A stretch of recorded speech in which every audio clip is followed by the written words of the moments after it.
GST ద్వారా వచ్చిన income ఎక్కడెక్కడ వెళ్ళిపోయింది? ఇన్ఫ్రాస్ట్రక్చర్ 144 వందే భారత్ ఎక్స్ప్రెస్ తీసుకొచ్చాం, ఎక్కడి నుంచి వచ్చింది డబ్బు? ఎయిర్పోర్ట్స్ డబుల్ అయ్యాయి, ఎక్కడి నుంచి వచ్చింది డబ్బు? 60% కంటే ఎక్కువ హైవేస్ కొత్తగా కట్టాం, ఎక్కడి నుంచి వచ్చింది డబ్బు?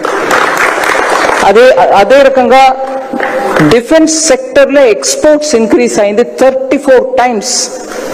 ఇవాళ మన డిఫెన్స్ ప్రొడక్ట్స్ బయట దేశానికి వెళ్తున్నాయి. దానికి కావాల్సిన ఇన్ఫ్రాస్ట్రక్చర్, డిఫెన్స్ కారిడార్, స్టార్టప్స్ కి అక్కడ ఇన్విటేషన్ ఇవ్వడం, వాళ్ళకి ప్రోత్సాహం ఇవ్వడం, ఛాలెంజ్ ఫండ్ ప్రొవైడ్ చేయడం, స్టార్టప్స్ కి రిజిస్ట్రేషన్ టైం లైన్స్ 10,000 crore ఇవ్వడం, అది ఎన్హాన్స్ అయ్యి ఇవాళ 20,000 crores వరకు పోవడం.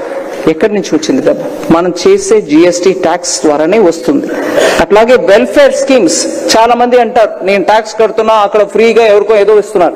మన మధ్యలో ఉన్న బీద వాళ్ళకి మనం సపోర్ట్ చేయకుండా ఎలా ముందుకు వెళ్తాం? ప్రధాన మంత్రి గారు కమిట్మెంట్ దాంట్లో ఉంది కాబట్టి 90 times more increase in DBT transfer. అంత డీబీటీ కథ సెపరేట్ గా మనం చెప్పవచ్చు. 90% ఇంక్రీస్ అయిందని అంటున్నాం. యాక్చువల్లీ దగ్గర 3 లక్షల కోట్ల రూపాయలు మిగిలింది గవర్నమెంట్ కి. అంతమంది బోగస్ వాళ్ళందరినీ తీసేసాం. ఆధార్ బెనిఫిట్ కార్డు చూపించు, ఆధార్ బ్రిడ్జ్ ద్వారా ఆథెంటికేట్ పెట్టు. So tax payers money is going for I don't know what. మేము మిడిల్ క్లాస్ పే చేస్తున్నాం. నేను మిడిల్ క్లాస్ తాం బాబు, నేను ట్యాక్స్ ఇవ్వడం పే చేస్తాం, ముందు పే చేశాను. మన డబ్బుని సరిగా యూజ్ చేసే గవర్నమెంట్ మనకు కావాలి.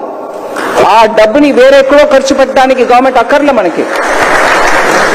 అట్లాగే మనం ఆ డబ్బు సరిగా యూజ్ చేసే గవర్నమెంట్ ఉండాలి. కాబట్టి ఆ డీబీటీ ద్వారా ఎక్కడెక్కడో పుట్టిన పిల్లలకి పోతున్నాయి, చచ్చిపోయిన వాళ్ళకి పోతుంది. ఇవన్నిటిని కరెక్ట్ చేసి 3 లక్షల కోట్ల రూపాయలు దాంట్ నుంచి మినహాయించాం. We saved it back. Fraud account కి వెళ్ళడాన్ని ఏ నాడు పిఎం గారు ఒప్పుకోరు, అందువల్ల అది మిగిలింది. గరీబ్ కళ్యాణ్ మీకు తెలుసు, 25 crore అవుట్ ఆఫ్ పావర్టీ. 25 కోట్ల జనాన్ని పావర్టీ నుంచి తీసి బయట తీసుకొచ్చాం. They are no longer poor, they are aspirational middle class, but maybe at the bottom rung. వాళ్ళకి కూడా మనం ఫెసిలిటీ చేసి ఇవ్వాలి. స్టార్టప్స్ మీకు తెలుసు 350 ఉండే స్టార్టప్స్ ఇవాళ 1.5 lakh స్టార్టప్స్ ఈ దేశంలో ఉన్నారు. Visakhapatnam has very good number of startups who are doing excellent work. So ఒక్కసారి కంపేర్ చేసి చూస్తే ట్యాక్స్ టెర్రరిజం ఉండి 30% పైన ట్యాక్స్ కలెక్ట్ చేసే రెజీమ్ పోయి యూపీఏ ఇవాళ మీకు pro people lower tax second generation GST తీసుకొస్తున్నాం. సెకండ్ జనరేషన్ జిఎస్టీ తీసుకొస్తున్నాం. జనాల్లో మంచి వెల్కమ్ ఉంది అని అన్న వెంటనే ఆపోజిషన్ పార్టీలు ఉన్న వాళ్ళు అప్పుడైతే నువ్వు ఒప్పుకుంటున్నావా 8 సంవత్సరాల నుంచి హైయర్ రేట్ ఆఫ్ ట్యాక్స్ జనాన్ని ఎక్స్‌ప్లాయిట్ చేస్తున్నావని అని ఒక ప్రశ్న అడుగుతున్నారండి. 8 సంవత్సరం ఒక్క కంట్రీ ఒక్క ట్యాక్స్ చేసి యాక్చువల్ అప్పుడు 2017లో తీసుకొచ్చిన స్ట్రక్చర్ ఏంటి?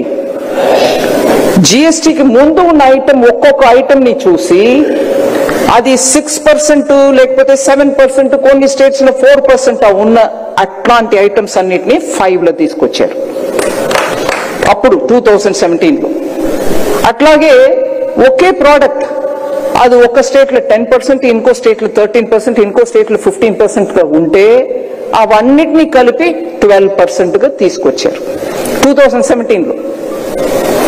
అట్లాగే ఒక ప్రోడక్ట్, ఏదో ఒక ప్రోడక్ట్ అది ఒక్క స్టేట్ లో 16%, ఇంకో స్టేట్ లో 21%, ఇంకో స్టేట్ లో 22%, రకరకాలుగా ఆ ఒక్క ప్రోడక్టే ఉంటే అవన్నిటినీ కలుపుగట్టుగా 18% తీసుకొచ్చారు.